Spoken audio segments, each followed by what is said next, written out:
రేపొద్దున ఎల్లకాలం నీ ప్రభుత్వమే ఉండదు.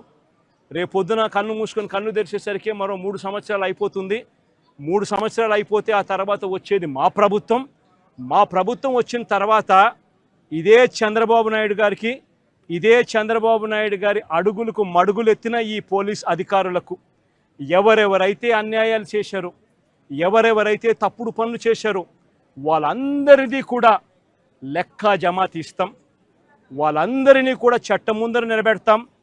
వాళ్ళందరినీ కూడా ఏదైతే మీరు విత్తనం విత్తారో అదే రేపొద్దున రెండింతలై మీకు తిరగబడితే మీ పరిస్థితి ఎలా ఉంటుందో మీ అందరికీ కూడా రేపొద్దున అర్థమయ్యేట్టుగా కూడా ఖచ్చితంగా రాబోయే రోజుల్లో జరుగుతుంది. ఇప్పటికైనా మేలుకో చంద్రబాబు అని చెప్తున్నా. ఇప్పటికైనా చంద్రబాబు తెలుసుకో అని చెప్తా ఉన్నా. ఇప్పటికైనా మీ నైజాన్ని, మీ వైఖరిని మార్చుకో అని చెప్తా ఉన్నా. అలా చేయకపోతే మాత్రం రేపొద్దున జరిగే పరిణామాలకు మాత్రం ఖచ్చితంగా బాధ్యత మీరే వహించవలసి వస్తుంది చంద్రబాబు నాయుడు గారిని. ఆయనకు అడుగులకు మడుగులు ఎత్తే ఈ అవినీతి అధికారులను వీళ్ళందరినీ కూడా హెచ్చరిస్తూ ఉన్నా.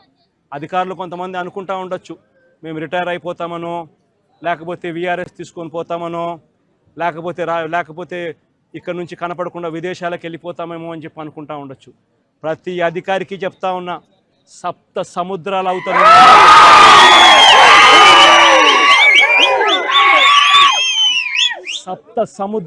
ఉన్నా చెప్తా ఉన్నా.